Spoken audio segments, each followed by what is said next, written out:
नमस्कार, मैं हूं पंकज पांडे लेकर हाजिर हूं शाम के 5 बजे की तमाम छोटी बड़ी अहम खबरें। लेकिन सबसे पहले खबर दुमका उपचुनाव की, जहां पर इस वक्त हेमंत सोरेन मौजूद हैं। मुख्यमंत्री खुद चुनाव के लिए पहुंचे और प्रेस वार्ता भी उन्होंने कहा है। दोनों ही जगह पर गठबंधन के साथ ही एक दूसरे का कर रहे हैं सहयोग, ये बातें कही है। वोट बंटवारे के लिए योजनाबद्ध तरीके से निर्दलियों को भी बीजेपी ने खड़ा किया, ये आरोप बीजेपी पर बड़ा आरोप लगाया है। विपक्ष भी बहुत पसीना बहा रहा है, ये बात भी मानी उन्होंने कि विपक्ष की तरफ से पसीना बहाया जा रहा है। मुझे चिंता होती है, आखिर झूठ की कोई तो सीमा होनी चाहिए, ये बात भी मुख्यमंत्री ने की है कि जिस तरह से बीजेपी की तरफ से बार बार आरोप लगाया जाता है और झूठे बातें की जाती है, झूठे बयान दिए जाते हैं, तो उसकी एक सीमा होनी चाहिए, एक तंज कसा है। उन्होंने कहा कि लोग दल बदलते हैं, चुनाव चिन्ह बदलते हैं, झंडा का रंग बदलते हैं और इन सब के साथ सोच भी बदल जाती है। योजनाबद्ध तरीके से निर्दलियों को भी बीजेपी ने खड़ा कर रखा है। लोकतंत्र में सारी चीजों का उपयोग होता है, साम दाम दंड भेद, पर इसकी भी एक सीमा होनी चाहिए। जो एथिक्स है उसको किसी भी पार्टी को नहीं भूलना चाहिए, किसी उम्मीदवार को नहीं भूलना चाहिए।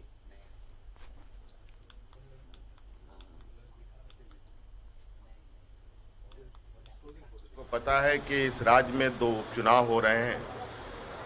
एक दुमका उप राजधानी में चुनाव हो रहा है, दूसरा बोकारो जिले के बेरमो विधानसभा में चुनाव हो रहा है।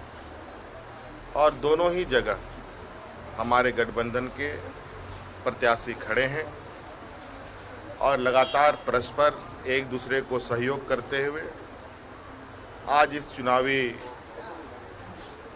समर में लोगों तक अपनी संदेश पहुंचा रहे हैं। हमारे मुख्य विपक्ष के रूप में भारतीय जनता पार्टी के लोग खड़े हैं और कुछ लोगों को योजनाबद्ध तरीके से निर्दलीय रूप में भी खड़ा कर रखा है, ताकि एन केन प्रकारेण वोट का बिखराव करें। और सही पूछिए कि बहुत ऐसे प्रत्याशी खड़े भी हैं मैदान में, इनसे पूछिएगा तो पता चलेगा आपको अंदर खाने कि उनको सुनियोजित तरीके से खड़ा किया गया। खैर कोई बात नहीं, लोकतंत्र है।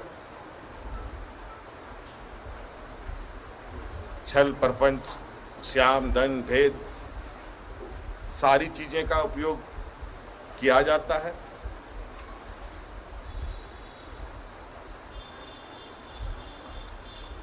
लेकिन मुझे लगता है इसकी भी एक सीमा होना चाहिए। आपको